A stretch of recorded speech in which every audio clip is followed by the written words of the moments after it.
नमस्कार, मैं हूं शिवम। आप देख रहे हैं राष्ट्रहित। एक बहुत महत्वपूर्ण बात जो राष्ट्रहित में होनी चाहिए वो ये कि बच्चों को किसी तरह से बचाया जाए। बच्चे उन लोगों का शिकार हो रहे हैं जो बच्चों की आबरू का सौदा करते हैं। सीबीआई की टीमें पूरे देश भर में अलग अलग जगह पर छापेमारी कर रही हैं और इस छापेमारी को नाम दिया गया है ऑपरेशन मेघ चक्र। क्या है ऑपरेशन मेघ चक्र और क्यों जरूरी है यह ऑपरेशन, ये आज हम राष्ट्रहित में समझने की कोशिश करेंगे, जानने की कोशिश करेंगे। इस ऑपरेशन के जरिए सीबीआई कोशिश कर रही है कि देश भर में बच्चों से जुड़े जो अश्लील कंटेंट इंटरनेट पर शेयर किए जा रहे हैं, अपलोड किए जा रहे हैं या जो डाउनलोड कर रहे हैं, उनको पकड़ा जा रहा है। खबर यह है कि 2 आरोपियों की गिरफ्तारी हुई है छत्तीसगढ़ के रायपुर से। यहां एक इलाका है सरस्वती नगर और यहां पर ये लोग रह रहे थे। इनके खिलाफ लगातार शिकायतें मिल रही थी। केस दर्ज किया गया था दिल्ली में और इंटरनेट के आईपी एड्रेस के आधार पर इन लोगों को तलाशते हुए सीबीआई की टीम रायपुर पहुंची। इन बदमाशों के नाम का खुलासा भी जल्द ही हो जाएगा, ऐसा पुलिस का कहना है। पूछताछ इनसे की जा रही है, लेकिन यह रैकेट कितना विशाल है यह हम समझने की कोशिश करेंगे और इसकी जद में हिंदुस्तान के कौन से बच्चे हैं यह जानने की कोशिश करेंगे। सीबीआई ने ऑपरेशन मेघ चक्र के चलते 21 राज्यों में, आप अंदाजा लगाइए, 21 राज्यों में करीब करीब 60 जगहों पर छापेमारी की।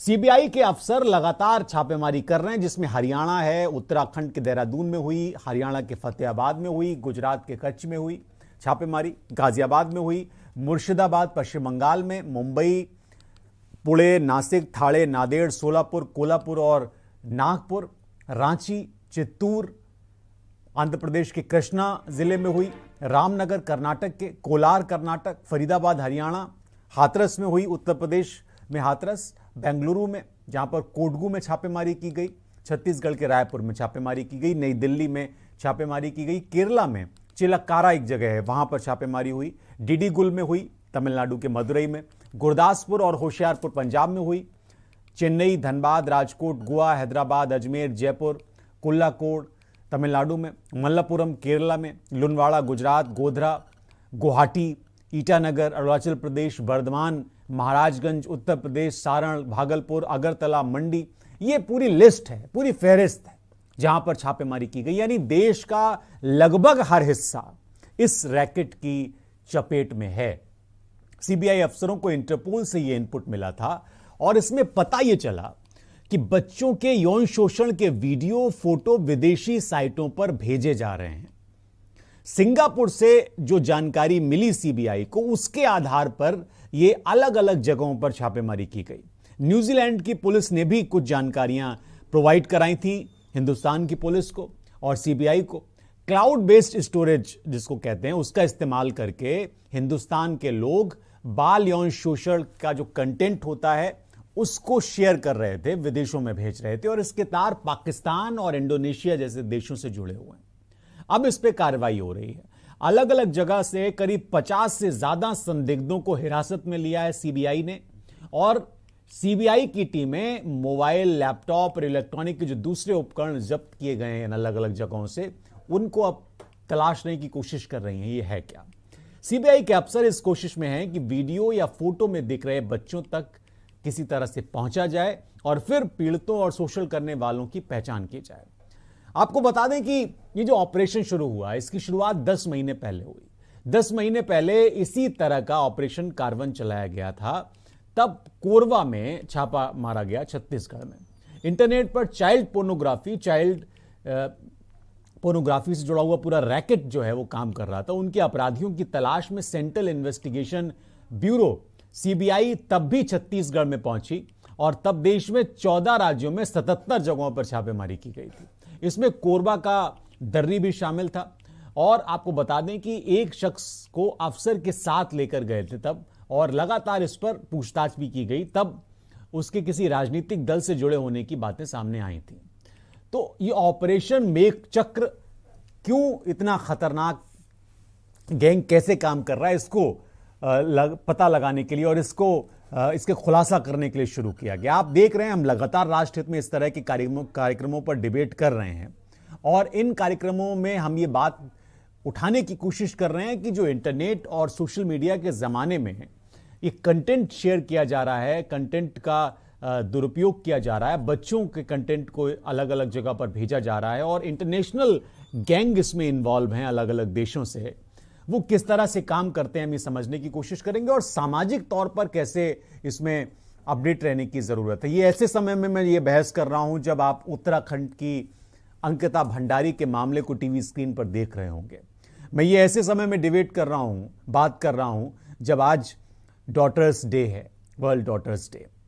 तो बहुत ज़रूरी हो जाता है कि हमारे समाज की संवेदनशीलता बरकरार रहे और इस संवेदनशीलता को बरकरार रखने के लिए हमें इससे जुड़े हर पहलू पर बात करनी होगी, विचार करना होगा। चाहे वो उत्तराखंड का वाकया हो, चाहे वो चंडीगढ़ यूनिवर्सिटी का वाकया हो, चाहे वो चाइल्ड पोर्नोग्राफी से जुड़ा हुआ वाकया हो या दूसरे जो घटनाएं होती हैं उनसे जुड़ी हुई बातें हम जो कर रहे हैं लगातार।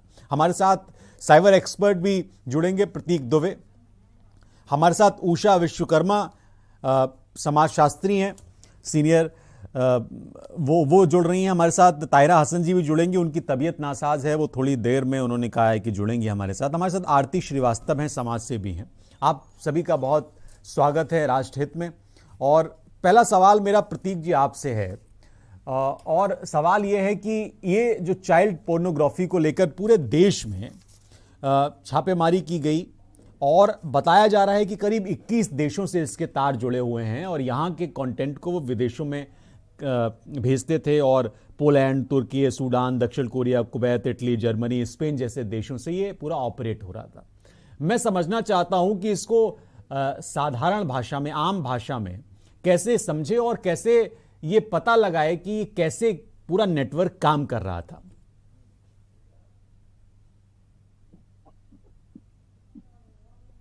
प्रतीक, अनम्यूट कर लीजिए आप। तो सर आवाज आ रही है मेरी? हाँ, आ रही, बताइए। सो फर्स्ट ऑफ ऑल बहुत अच्छा लगा इस मैटर पे एटलीस्ट किसी तो एजेंसी ने डिबेट रखी है, डिबेट रखी है। खैर, जहां तक इस मामले की बात है, इस मामले में पोर्नोग्राफी को समझने की भी जरूरत है। पोर्नोग्राफी में child pornography and other human pornography India में तो पूरी तरीके से बैंड है और चाइल्ड पोर्नोग्राफी इंटरनेशनल फोरम पे हर जगह पे बैंड है, कहीं पर भी इसका अलाउंस नहीं है। कोई भी लूप होल इसमें किसी भी गवर्नमेंट ने, किसी भी पुलिस डिपार्टमेंट ने या किसी भी लॉ एनफोर्समेंट एजेंसी ने नहीं छोड़ा हुआ है। फिर भी चाइल्ड पोर्नोग्राफी का प्रेवलेंस, मतलब चाइल्ड पोर्नोग्राफी जितना पॉपुलर है पूरे विश्व में, उसकी एक छवि देखने को मिलती है जब भी आप डार्क वेब पे या कोई ऐसी इलीगल मार्केट प्लेस में आप जाके चीज़ों को देखते हैं कि वहाँ पर क्या डिमांड में है। तो चाइल्ड पोर्नोग्राफी बहुत ज़्यादा डिमांड में रहती है। Not even child pornography, child trafficking भी बहुत ज़्यादा डिमांड में रहती है इस इलीगल मार्केट प्लेस में। ये बहुत ही घिनौना सत्य है हमारी समाज का कि चाहे वो भारत हो या भारत से बाहर हो, वहां पर मैं किसी भी चीज के लिए, किसी भी शौक के लिए, मतलब मैं इस शब्द का इस्तेमाल कर रहा हूँ, किसी को भी छोड़ने की जरूरत नहीं समझते हैं ये लोग। और हम लोगों के बीच में ही ऐसे ही सफेद पोश लोग हैं जो इस चीज को, बहुत इस गलत चीज को एक्सरसाइज करते हैं। अब बात करते हैं इसकी टेक्निकल एंगल पे। आज की दुनिया में इंटरनेट एक फ्री फ्लोइंग रिवर की तरीके से है और इसमें किसी भी तरीके से रोकना या किसी तरीके से इसको परमानेंट जैसे बैरियर लगाना इम्पॉसिबल है। आपके पास में मेरी लास्ट डिबेट में भी डिस्कशन हुआ था इस बारे में जी। तो इसमें आप समझे कि वीपीएन एक्सेस है, कोई भी व्यक्ति अगर चाहे अगर कुछ करना तो वीपीएन एक्सेस के थ्रू एक्सेस कर सकता है। क्लाउड स्टोरेजेस अवेलेबल है, फ्री स्टोरेज अवेलेबल है, पेड की तो बहुत दूर की बात है। फ्री स्टोरेज अवेलेबल है, उसमें कुछ भी डेटा आपको शेयर करना है, कुछ भी डेटा उसमें आपको सेंड करना, आप शेयर कर सकते हैं, सेंड कर सकते हैं। इसके अलावा में डायरेक्ट वेबसाइट, पोर्नोग्राफिक वेबसाइट जो होती है उनपे तो खैर कंटेंट को वो लोग खुद भी बैन करते हैं, वो लोग भी रोकते हैं कि चलिए पोर्नोग्राफिक कंटेंट आए, बट चाइल्ड पोर्नोग्राफी से रिलेटेड, सीसैम से रिलेटेड कंटेंट ना आए, चाइल्ड अब्यूज से रिलेटेड कंटेंट ना आए। बट उसके अलावा बहुत सारी ऐसी डार्क वेब में वेबसाइट्स हैं जहां पर ये कंटेंट फ्रीली अवेलेबल। रिसेंट हम लोग ये रिसर्च का पार्ट था मैं, जहां पे हम लोग आर्म्स एंड एम्युनिशंस के अगेंस्ट में रिसर्च कर रहे थे कि इंडिया में आर्म्स एंड एम्युनिशन की जो मूवमेंट है वो कैसे हो रहा है, तो उसमें आप विश्वास नहीं करेंगे कि 30% से ज्यादा साइट्स ऐसी हम लोग को मिली जो कि चाइल्ड पोर्नोग्राफी से रिलेटेड थी, और वहां पे कंटेंट फ्रीली और फ्री सैंपल ग्रुप में अवेलेबल था, और जस्ट $10 की एक उनकी मेंबरशिप फीस आप पे करते हैं अगर, तो आपको अनलिमिटेड कंटेंट देने का वो लोग वादा करते हैं। तो अच्छा। ये इस समय मार्केट की स्थिति है, ये डार्क मार्केट की ये स्थिति है कि वहां पर में चाइल्ड पोर्नोग्राफी नॉर्मल पोर्नोग्राफी से ज्यादा प्रिवेलेंट होकर बैठा हुआ है। अच्छा, एक चीज मैं संक्षेप में ही बताइएगा, फिर मैं उषा जी के पास जाऊंगा। प्रतीक, ये इस पूरी प्रोसेस पे सुप्रीम कोर्ट ने 19 सितंबर को जवाब मांगा सोशल मीडिया कंपनीज से, और उनसे ये कहा गया कि भाई 6 हफ्ते में इसकी रिपोर्ट दीजिए। क्या जवाब देंगे वो लोग? क्योंकि मैं ये समझने की कोशिश कर रहा हूँ इस पूरे बहस के मार्फत कि भाई चाइल्ड पोर्नोग्राफी का जो पूरा तंत्र है वो मुझे लगता है कि हिंदुस्तान का लगभग हर हिस्सा उसकी जद में है, और बहुत बड़े पैमाने पे इसका मार्केट हो रहा है। और ये भी खबर है कि डार्क वेब में इसका इस्तेमाल किया जा रहा है। डार्क वेब, एक तो डार्क वेब के बारे में बता दीजिए, और दूसरा कि ये दर्शक कैसे समझें और कैसे इसको लेके जागरूक हो पाएं, या सरकार किस तरह से इसके ऑपरेशंस को बाधित कर सकती है, क्योंकि इंटरनेट में मुझे लगता नहीं है कि कंट्रोल करना इतना आसान है। स्टार्टिंग से बात करते हैं। जो आपके सुप्रीम कोर्ट का रिलेटेड जो प्रश्न है उस पर जवाब देना या कोई फ्रूटफुल जवाब देना तो इम्पॉसिबल है। मतलब ये सरकार के लिए ही नहीं, अगर हम लोग भी चाहें या जितने भी एक्सपर्ट्स भी हैं, ग्लोबल एक्सपर्ट्स भी हैं, वो चाहें कि हम उनको फुल प्रूफ प्लान बना के दे दें, तो दैट इज प्रैक्टिकली इम्पॉसिबल, वो नहीं पॉसिबल। दूसरी चीज, जो डार्क वेब है इसके बारे में हमने प्रश्न किया था, मैं भी डार्क वेब का बार बार नाम ले रहा था। मैं आपको दर्शकों को बता दूं, डार्क वेब का मतलब ये होता है एक ऐसा इंटरनेट की दुनिया जो कि नॉर्मल इंटरनेट की दुनिया से परे है, सरल भाषा में।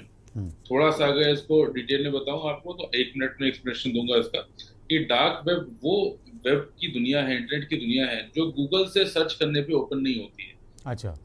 जैसे कि आप कोई वेबसाइट खोलते हैं तो something.com खोलते हैं या .co.in खोलते हैं। डार्क वेब की दुनिया में वो वेबसाइट्स खुलती हैं .onion नाम से एक्सटेंशन से, ठीक है।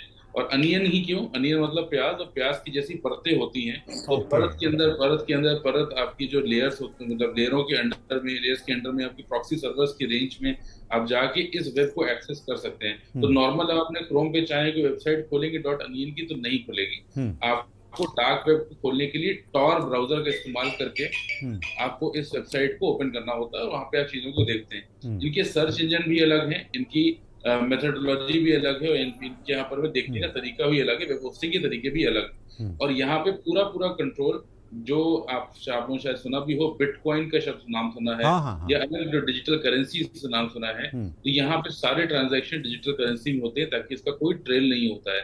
यही रीजन है कि illegal content, may be pornography से रिलेटेड, मे बी गवर्नमेंट के डॉक्यूमेंट्स के शेयरिंग, कार्ड्स, आपके क्रेडिट कार्ड की इंफॉर्मेशन चोरी होती है वो शेयर करना, इलीगल मोबाइल फोन्स की सेल, इलीगल मटेरियल की सेल, नार्कोटिक्स का, एमुनेशंस एंड आर्म्स, इन सब की, इवन ह्यूमन ट्रैफिकिंग और आपका ह्यूमन के बॉडी पार्ट्स की ट्रैफिकिंग, ये सब कुछ डार्क वेब के द्वारा ही होता है।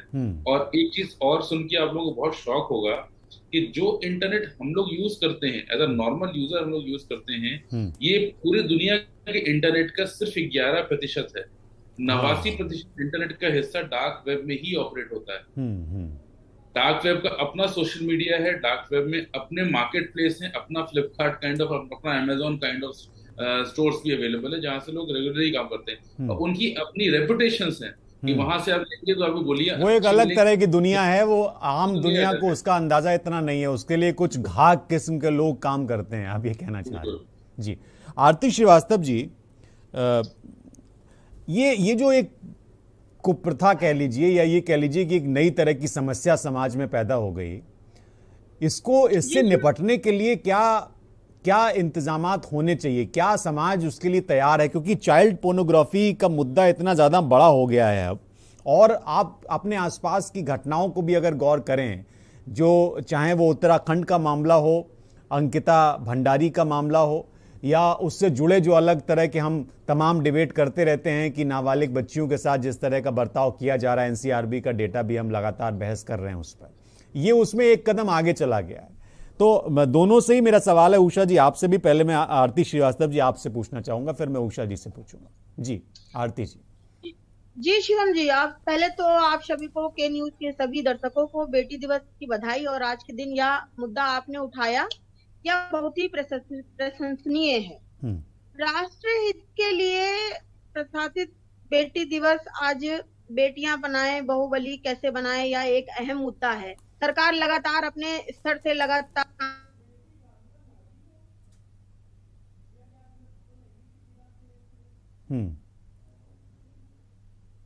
आपको। हाँ आप बोलिए बोलिए, आवाज आ रही है, कुछ नेटवर्क का इशू, बोलिए। बनाने का अगर कोई बात होती है बेटियों को, उसे छुपाने की जरूरत नहीं है बल्कि बताने की जरूरत है। इसमें अहम भूमिका माता पिता की होनी चाहिए कि वो अपने बच्चों को, अपनी बेटी या बहन की बात को समझें, उन्हें बात को बताने में डर ना हो। लगातार अपराध के बढ़ने की बात पर इतना ही कहूंगी कि सरकार को सख्त कानून बनाए जाने की आवश्यकता है, ताकि अपराधी अपराध करने से पहले 100 बार सोचें। सरकार को चाहिए कि महिलाओं के लिए योजनाओं को लागू करने की जरूरत है। कॉलेजों में बच्चों को अलग से आत्मनिर्भर बनाने के लिए एक नई मुहिम चलानी चाहिए।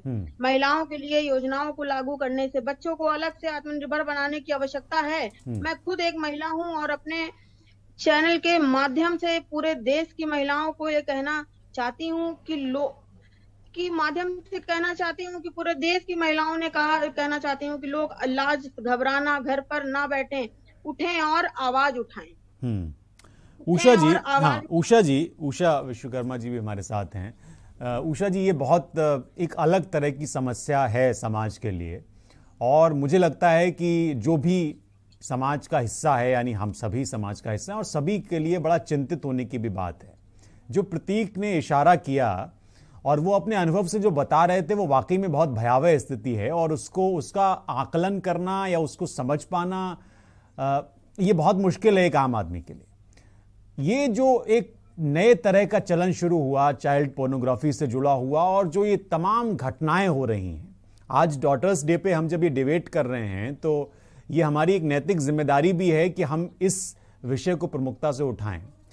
तो मैं ये समझना चाह रहा हूं कि क्या सामाजिक तौर पर भी आप कोई बदलाव की जरूरत महसूस करती हैं?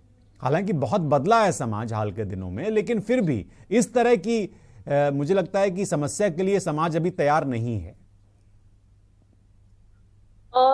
जी बिल्कुल, प्रतीक जी ने जो कहा है वो तो मतलब जो परत दर परत की बात हुई है वो तो बहुत ही भयानक दृश्य है। और जिस समाज में रह रहे हैं और स्पेशली जिस देश में रह रहे हैं, वो संस्कृति का देश माना जाता है, और आज जो ये समस्या बढ़ती जा रही है उसका कोई एक कारण नहीं है। समाज में जो एक सबसे बड़ा कारण मैं देख रही हूँ कि हम लोग जब सोशल मीडिया का इस्तेमाल करते हैं, यूट्यूब खोलते हैं, तो यूट्यूब खोलते ही जो चीज हमें नहीं, मतलब बच्चों को जो चीज नहीं देखनी चाहिए वो बच्चे के सामने आता है। और वो जिस तरह की चीजें आती हैं तो बच्चों का भी मन बढ़ता है। उसके साथ साथ बच्चों को तो शायद समझ में भी ना आए, लेकिन जिस तरह लोग उसका इस्तेमाल कर रहे हैं और एक नॉर्मल व्यक्ति अब नॉर्मल हो जा रहा है, उसका भी एक बड़ा कारण है कि आज जो मासूम बच्चे हैं वो शिकार हो रहे हैं। पहली बात तो ये है, मुझे लगता है कि इस पे भी काम करने की जरूरत है।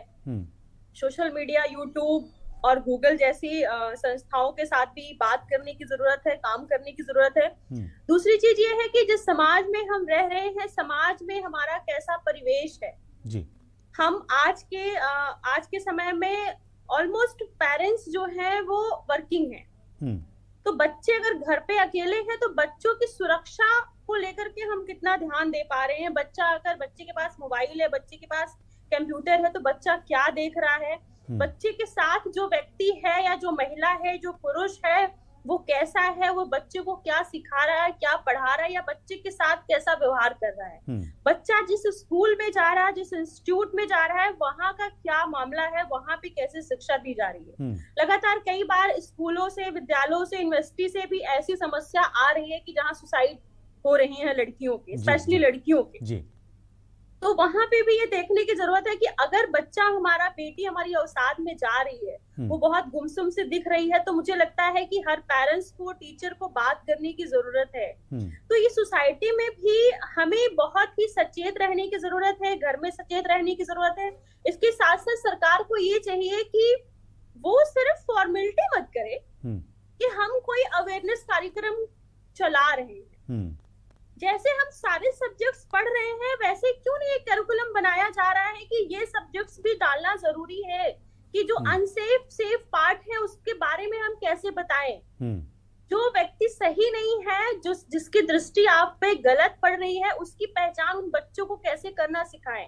हम Hindi, English, math, physics, chemistry की सब्जेक्ट्स पढ़ते हैं, ये सब्जेक्ट कब आएगा हमारे सिलेबस में? क्योंकि ये आज के समय में सबसे जरूरी चीज है। वो सिर्फ बेटी को नहीं, बेटे को भी जरूरत है। आज के अगर हम आंकड़ा देख लें, लड़कों के साथ भी बहुत तेजी से जो वायलेंस बढ़ रहा है, उसकी जो संख्या है वो तेजी से ग्रोथ कर रही है। तो वो बेटी के साथ भी काम करने की जरूरत है। खैर, लड़कियों के साथ तो एक बड़ी समस्या है। जो आज के समय में अगर हम आंकड़ा देखेंगे तो जो शिकार हो रही हैं वो बच्चियां हो रही हैं। वो 5 साल की बच्ची, 10 साल की बच्ची, 12 साल की हो रही है। बड़ी बेटियों के साथ घटनाओं का जो ग्राफ है, मुझे लगता है, जो अभी देख रही हूँ कि छोटी बच्चियां ज्यादा शिकार हो रही हैं, क्योंकि वो, उनको समझ नहीं है, वो बहकावे में आ रही, उनको आसानी से हम पकड़ सकते हैं। वो आसानी से दरिंदों के कब्जे में आ जा रही है। वो मासूम है, कमजोर है, कुछ बच्चियां कुछ बहुत कोमल है। तो ऐसे बच्चियों के साथ, ऐसे समाज के साथ, ऐसे विद्यालयों के साथ भी हमें लगता है कि अवेयरनेस की जरूरत है। और मैं फिर से जोर दे के कहूंगी कि सारे आप ये कह रही हैं उषा जी कि हमें एजुकेशन में इसको शामिल करना चाहिए। एक तो ये सुझाव हो सकता है कि हालांकि कुछ स्कूल हैं जो इसको लेके काम कर रहे हैं, भले ही गवर्नमेंट स्कूल में उस तरह से ना हो, लेकिन कुछ स्कूलों ने जो थोड़ा सा फीस वहाँ महंगी है, जो महंगे स्कूल हैं प्राइवेट, वहाँ पर मेरे ख्याल से इसको लेके कुछ काम हुआ है।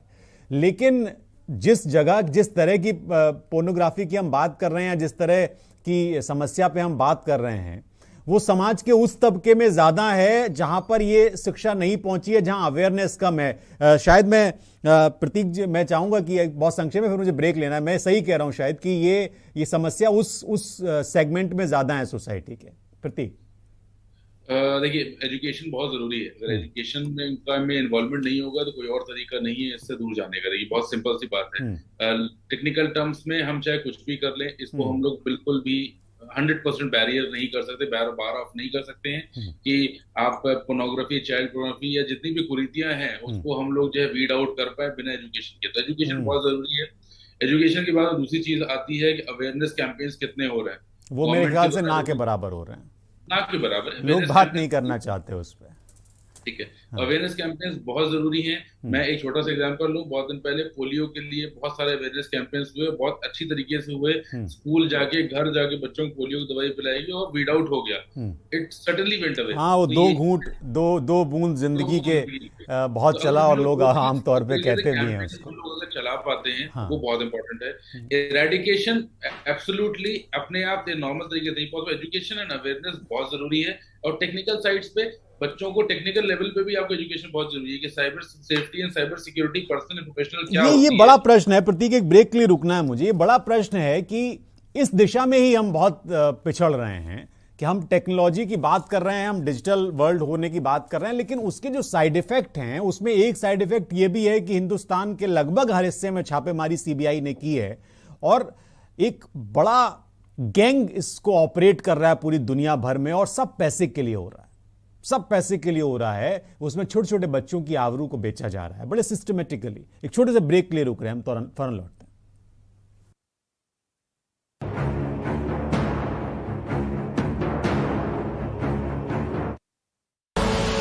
आप देख रहे हैं के न्यूज, खबरों का सारथी।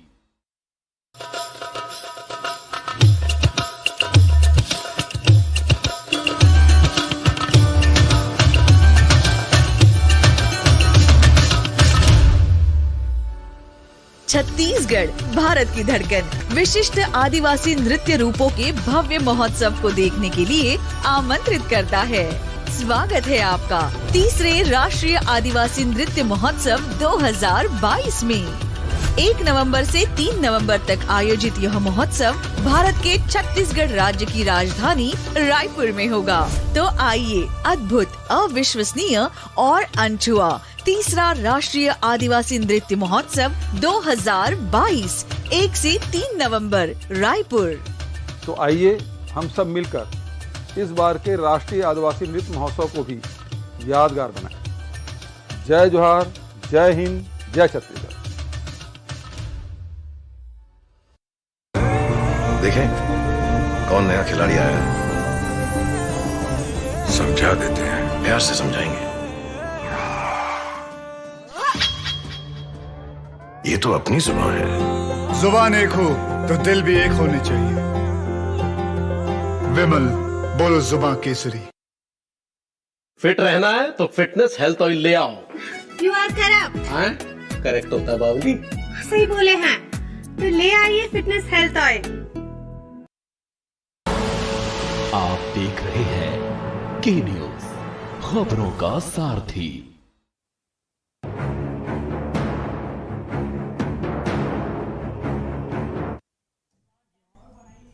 ब्रेक से हम लौट आए हैं। बात राष्ट्र हित में आज एक ऐसी समस्या की जिससे कि पूरा समाज जूझ रहा है।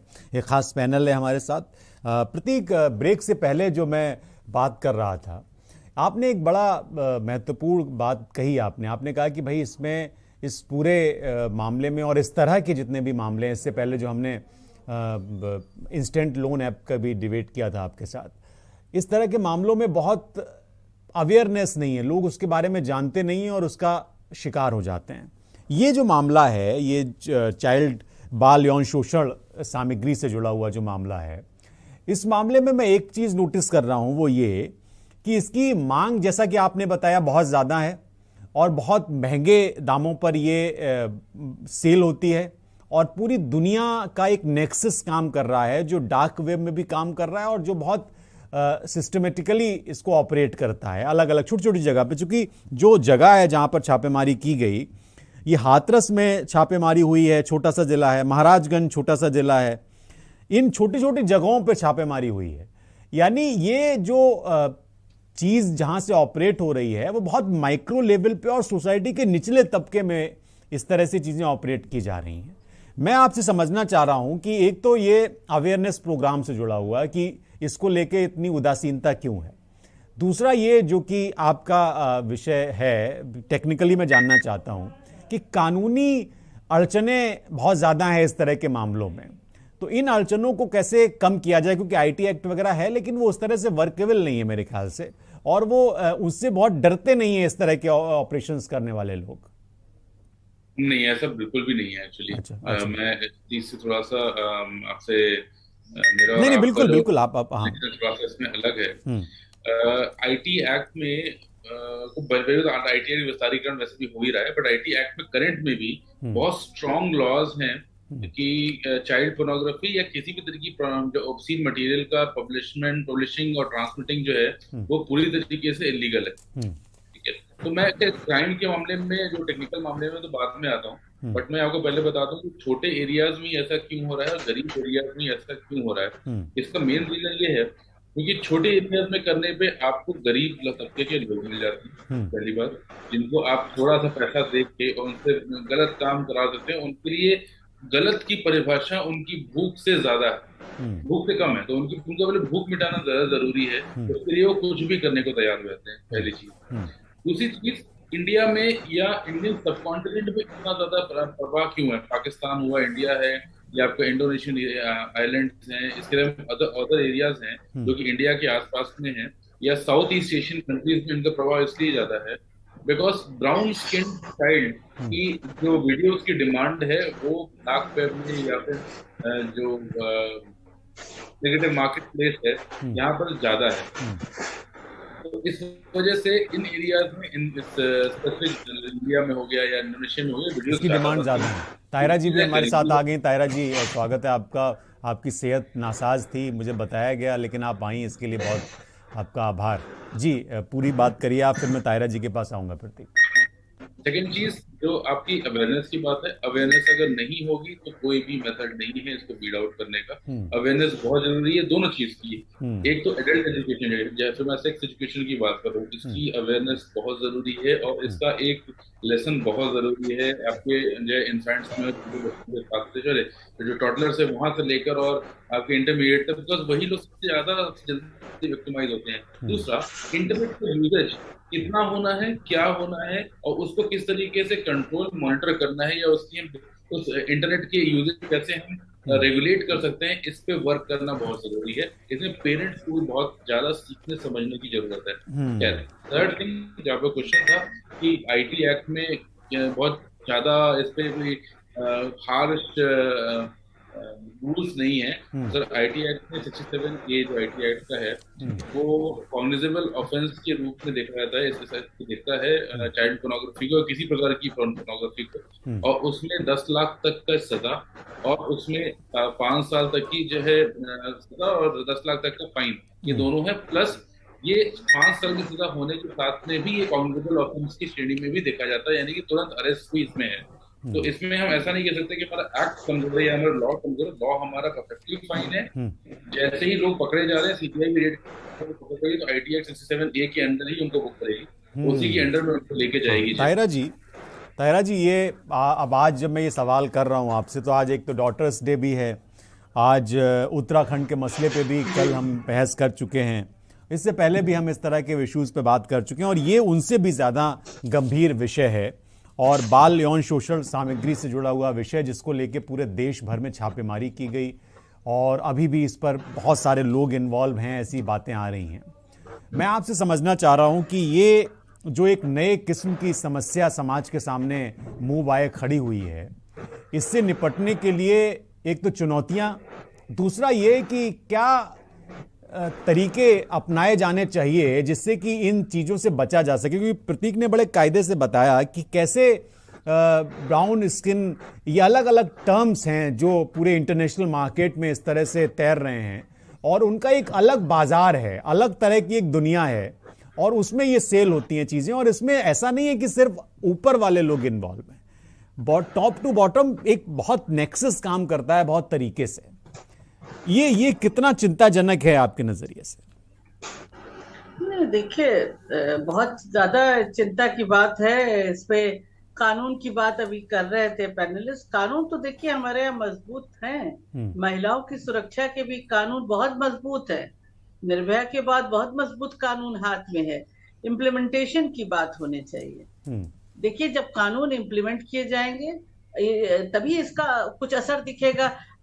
यूपी में भी कितनी बार हमने देखा, और पूरे देश में भी हमारे झारखंड और इन सब जगहों से बच्चियां जो हैं वो ट्रैफिकिंग होती है। ये कोई नई बात नहीं है। कितनी बार देखा गया कि बच्चियां वहां से लाई गई हैं, नाबालिग बच्चियां हैं, उनका क्या मिसयूज हो रहा है। ये जो ऑर्फनेज हाउस है वहां से उनका मिसयूज होता है। ये बराबर है। तो क्या इसका कानून नहीं है? कानून तो है ना, कानून का इम्प्लीमेंटेशन होना चाहिए।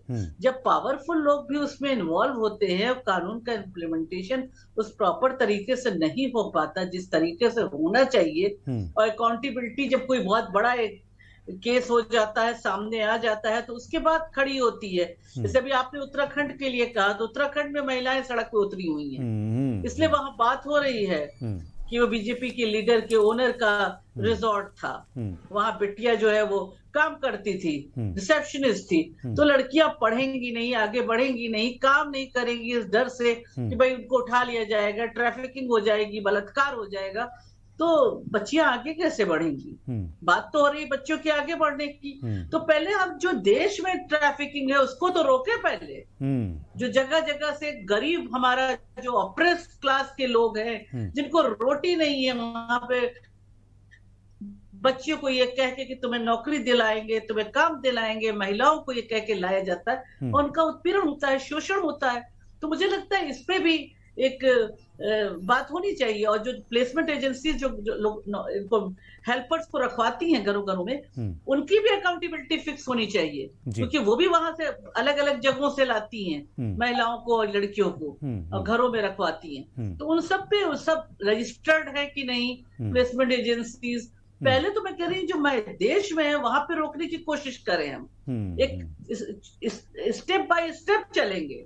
उसके बाद तो जाहिर है कि ये एक नेक्सस है, उस नेक्सस पे जब तक प्रहार नहीं किया जाएगा, उस नेक्सस को तोड़ने की कोशिश नहीं की जाएगी, तब तक वो नेक्सस नहीं टूट सकता। जैसे हम बार बार बात करते हैं, आज हमारा बच्चियों का दिन है, हम कहते हैं बेटी जिंदाबाद, तो बेटी जिंदाबाद तो तभी होगी कि जब उसको आसमान में परवास करने के लिए आप छोड़ दें, वो भी एक बिल्कुल अपने अपने हिसाब से अपनी जिंदगी को तय कर सके, ये उसे अधिकार दिया जाए, है ना, फ्रीडम विदाउट फियर, कोई डर ना हो, वो खुद तय करे कि क्या करना है। तो जब तक ये सिर्फ कानून रहेगा, उसका इम्प्लीमेंटेशन प्रॉपरली नहीं होगा, तब तक आप इन तमाम चीजों को नहीं पा सकते। और इस तरह की तमाम बातें जो हमें दुख देती है वो हमें सामने दिखती रहेंगी, जो हमें शॉक करती हैं वो सामने दिखती रहेंगी। और ये भी आप देखते हैं कि जो सोशल मीडिया का रोल भी जो है उसमें भी बहुत कुछ है। सोशल मीडिया के जरिए भी महिलाओं का, बच्चियों का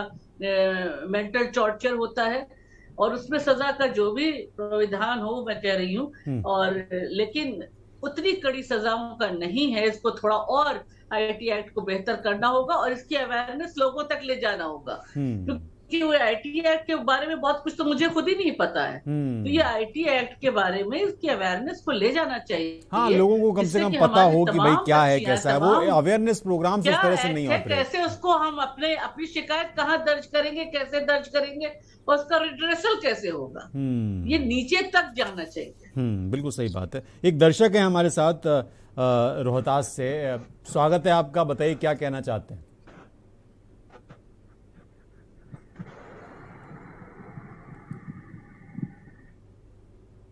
शायद कॉल डिस्कनेक्ट हो गया। उषा जी, ये जिस ओर आपसे भी पहले मेरी बात हो रही थी और तायरा जी ने भी उस ओर इशारा किया, अगर इस चाइल्ड पोर्नोग्राफी को अगर इस तरह से हम देखें कि जो अंकिता हत्याकांड का, मैं उससे कनेक्ट इसलिए कर रहा हूं क्योंकि वो एक बहुत कमज़ोर आर्थिक स्थिति वाले परिवार से आती थी लड़की, और वो नौकरी कर रही थी। उसकी जो व्हाट्सएप चैट वगैरह हुई लीक, मैं उस पर नहीं जाना चाहता, वो उसका एक अलग तरह का जांच का मामला है। लेकिन वो एक इस मेंटल स्टेटस में थी कि उसको कुछ पैसा वो कमाए, कुछ पैसे उसको मिलें, और उसको उस ऑनर ने, जो एक पॉलिटिकल पार्टी से जुड़ा हुआ था उसका परिवार, उसने उसको ये कहा कि आप ये इसमें शिफ्ट हो जाइए, उसके ऊपर दबाव बनाना शुरू किया अलग अलग तरीके से।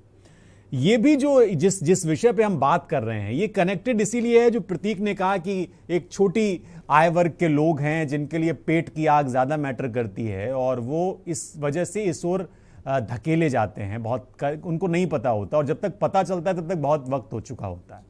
तो ये अगर इसको और हम अगर इसकी चीरफाड़ करेंगे इस पूरे इशू की, तो इसमें और ज़्यादा ऐसी परतें हैं जो समाज के और निचले हिस्से में जाती हैं, और हम फिर उसी जगह पे पहुंच जाते हैं कि जो आर्थिक असमानता और एक अलग तरह का माहौल बन रहा है, परेशानी बढ़ रही है, उस दिशा में हम चले जाते हैं।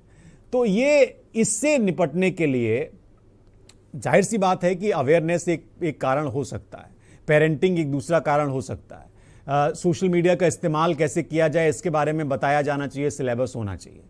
लेकिन क्या टूल्स, क्योंकि इसके लिए बाकायदा मंत्रालय है, सरकार का एक मंत्रालय है जो इसी पे काम करता है ना, समाज कल्याण मंत्रालय है, महिला एवं बाल विकास मंत्रालय है, 2-3 मंत्रालय हैं इनका, और क्लब कर दें तो ये लगभग इसी तरह का काम करते हैं। क्या वो उस लेवल पे काम नहीं कर पा रहे हैं, या वो अभी उस परेशानी या उस चिंता को उस तरह से नहीं ले रहे हैं जिस तरह से जूझ रहा है समाज? और मैं इसमें ये कहना चाहूंगी, जैसे कि अभी ताहिरा दी ने कहा कि जी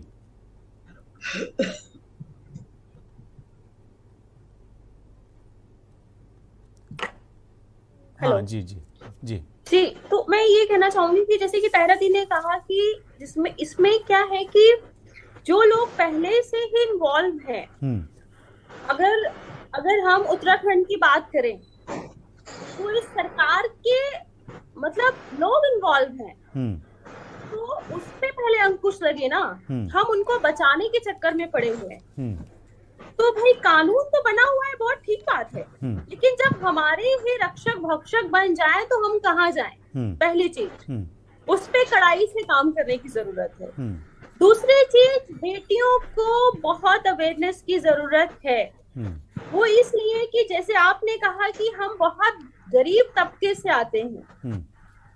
कई बार होता है कि हम जहाँ काम करते हैं वहां हम टॉर्चर किए जाते हैं, लेकिन हम बोल नहीं पाते हैं। वो जो हमारा पहला स्टेप होना चाहिए बोलने के लिए, वो बोलना बहुत जरूरी है, क्योंकि आपके सम्मान से बढ़ के, आपके जीवन से बढ़ के कुछ नहीं है। तो बेटियों को बोलना बहुत जरूरी है पहले स्टेप में। अगर आपके साथ वायलेंस हो रहा, आपको लग रहा है कि आपको इंसल्ट फील हो रही है, तो उस समय ये निर्णय लेना बहुत जरूरी है।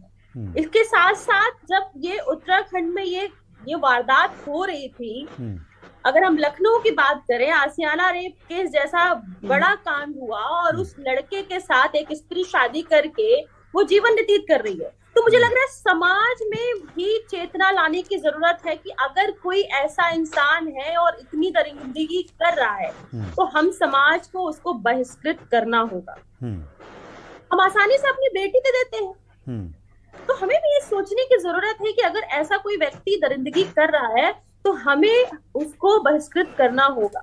और ये जब तक ये चेतना नहीं आएगी, हम ऐसे ही परेशान होते रहेंगे।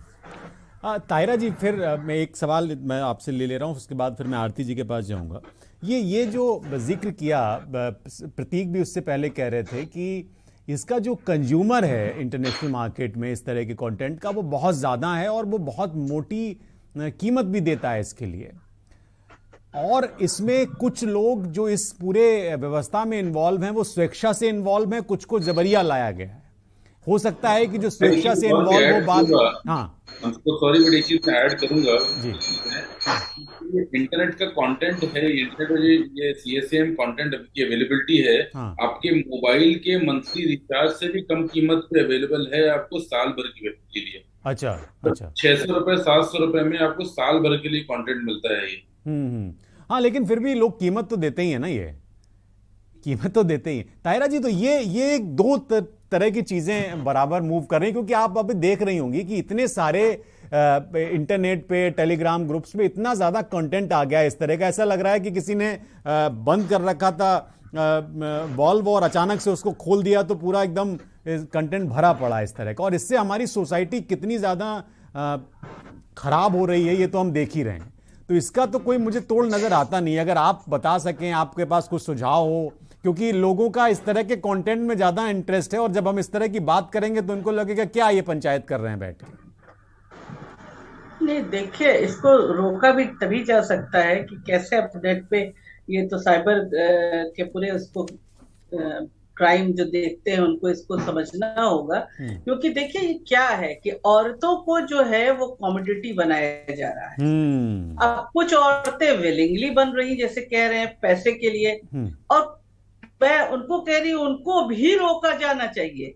उनके भी अवेयरनेस लाने की कोशिश करनी चाहिए कि अगर आप पैसा पा रही हैं और आपको लग रहा है कि बड़ा एक कोई वो कर रही हैं, आप कोई आपका स्टेटस बढ़ रहा है लोगों के सामने, उनको बता नहीं रही क्या कर रही, तो ऐसा नहीं है। आप अपनी डिग्निटी पे खुद ही रोज प्रहार कर रही हैं, रोज असॉल्ट कर रही हैं। लेकिन जो हमारी बच्चियां और महिलाएं जबरदस्ती इसमें ढकेली जा रही हैं, या अभी आप चंडीगढ़ यूनिवर्सिटी का देख रहे थे कि एक बनाकर वीडियो बना के नहाती हुई बच्चियों का एक तरीके से और कर दिया, तो ब्लैकमेल करके। तो कुछ बच्चियां पहले डरती हैं कि हमारे घर वालों को पता चलेगा, हमारी बात पे यकीन करेंगे, क्या होगा।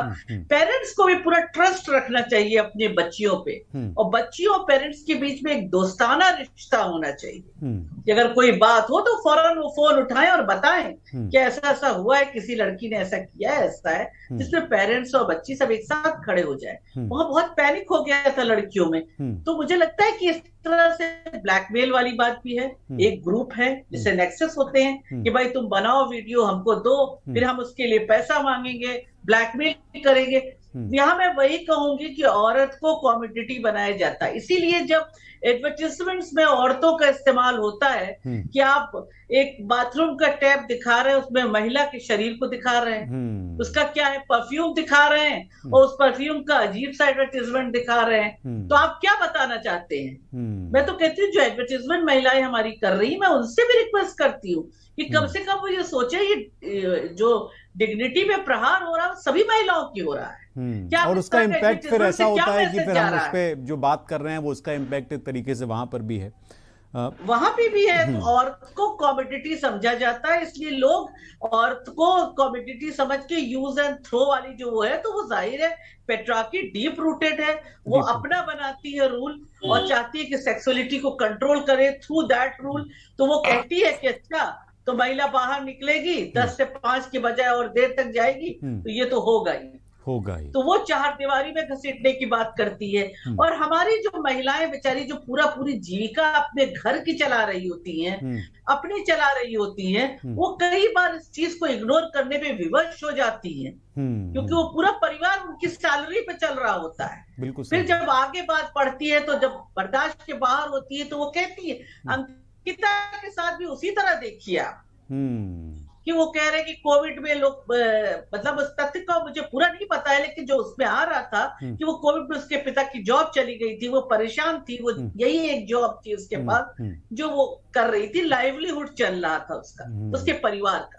तो आप बताइए उसको गलत काम के लिए प्रेशर किया जा रहा है। जब वो मना कर रही है तो गंगा में फेंक दिया। बिल्कुल बताइए कितना बड़ा हीनियस क्राइम है।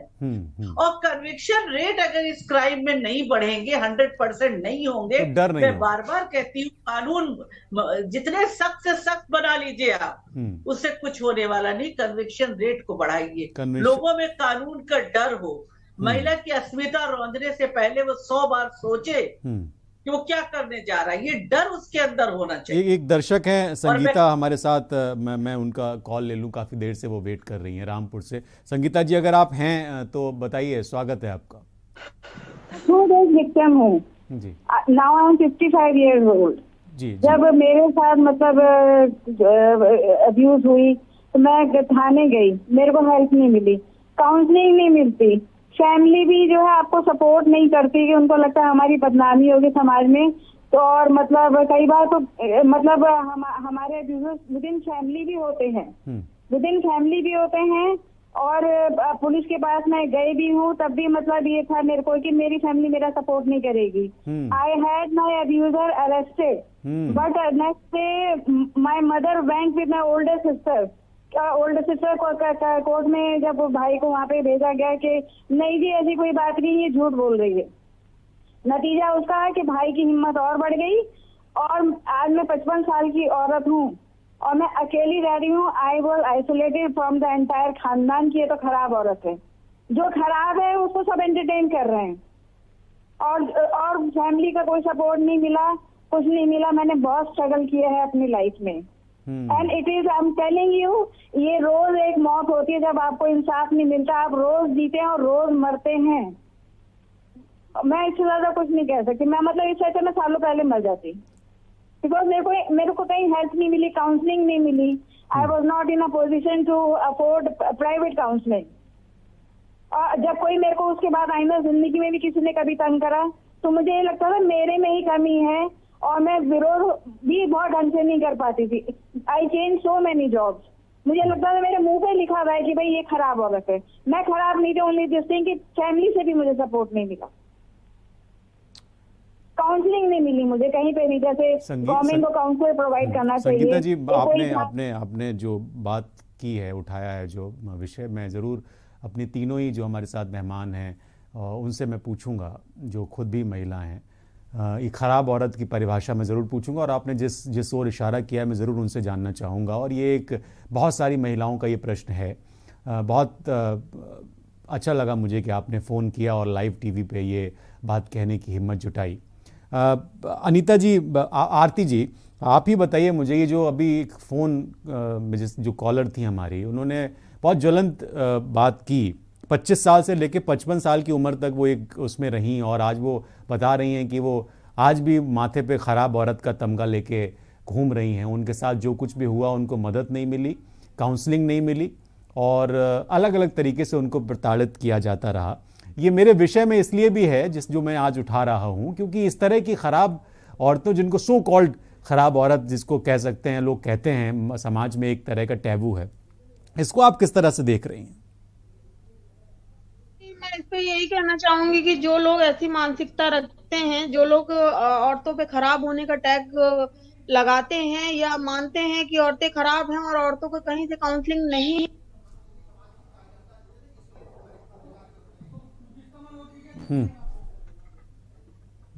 नेटवर्क का इशू है शायद। आरती जी, आपका आवाज नहीं आ रही है। उषा जी, ये जो कॉलर थी हमारे साथ, उसी पे मैं आपकी प्रतिक्रिया चाहता हूँ।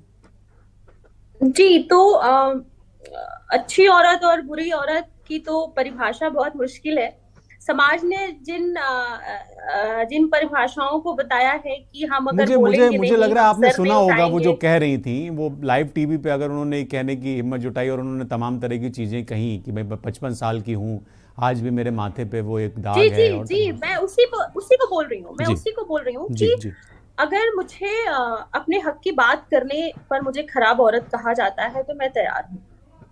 अगर मेरे साथ कुछ गलत होता है और मैं उस पर चिल्लाती हूँ तो मैं खराब हूँ, और ये मुझे मंजूर है कि मैं खराब औरत बनना पसंद करूंगी।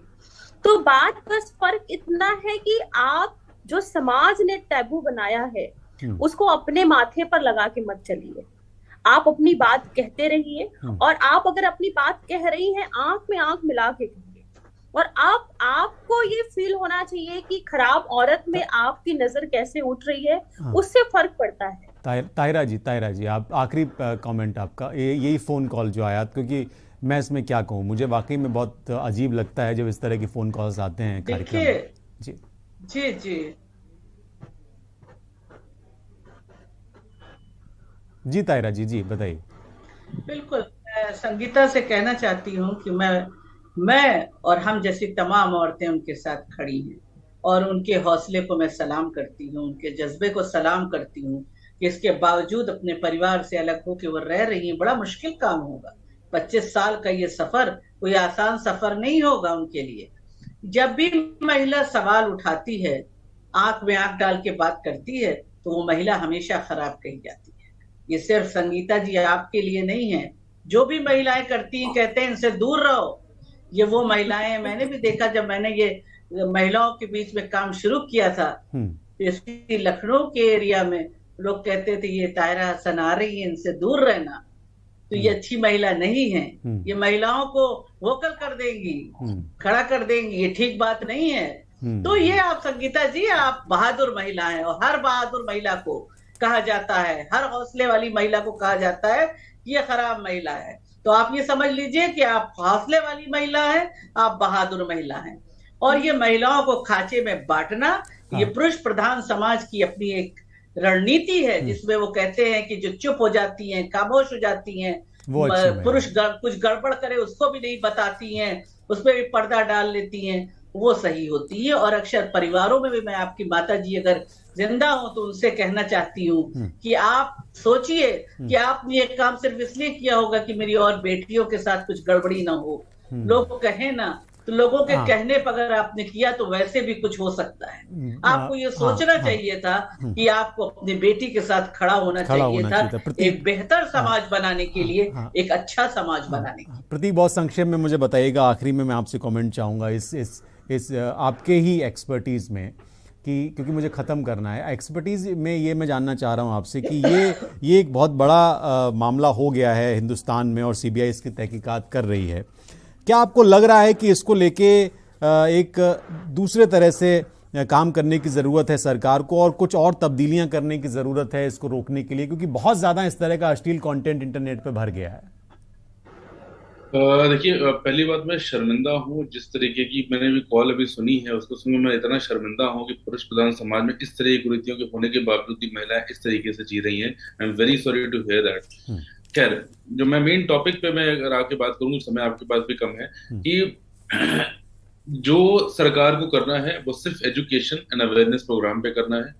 तीसरा, एक छोटा सा कदम सरकार अपनी तरफ से और उठा सकती है जो अभी तक नहीं है, इनोवेटिव कदम होगा, कि जैसे कि CCTNS की वेबसाइट पे, CCTNS up.gov.in पे आप EFIR लॉन्च कर सकते हैं। इसी तरीके से चाइल्ड पोर्नोग्राफी, फोर्स्ड पोर्नोग्राफी या फिर सेक्सुअल अब्यूज की तरफ किसी को भी धक्का देने के लिए जो महिला है या कोई भी पुरुष भी कंप्लेंट करना चाहता है, उसका एक अलग से कंप्लेंट फोरम एक अलग से बनाने की जरूरत है, ताकि वो इजी हो, उनको एक्सेस करके जो लोग उस पे जवाब देने वाले हों वो महिलाएं हों, और महिलाओं से जहां बैठ के फ्री काउंसलिंग कर पाए, उनको उस जो उनका हक है वो दिला पाए, और 156(3) के तहत में भले वो थाने में ना जाए लेकिन डायरेक्टली CGM के सामने जाके इस चीज पे केस रजिस्टर करके और CGM साहब को इसका डायरेक्टली ऑर्डर दे पाए इन्वेस्टिगेशन का। इससे महिला जो पीड़ित है इससे फायदा होगा। बहुत बहुत बहुत धन्यवाद आप सभी लोगों का। प्रतीक, उषा विश्वकर्मा जी, ताहिरा हसन जी, आरती श्रीवास्तव जी, बहुत धन्यवाद आपका कि आप हमारे साथ जुड़ी राष्ट्रहित के इस कार्यक्रम में। मैं उम्मीद करता हूं कि आज की जो डिबेट हुई उसमें कुछ चीज़ें ऐसी निकली होंगी जो समाज के काम आएंगी, और इस तरह के जो मसले हैं चाइल्ड पोर्नोग्राफी से जुड़े हुए या इस तरह के दूसरे मसले, इस पे बात करने की और अवेयरनेस प्रोग्राम की बहुत ज़रूरत है। बहुत धन्यवाद।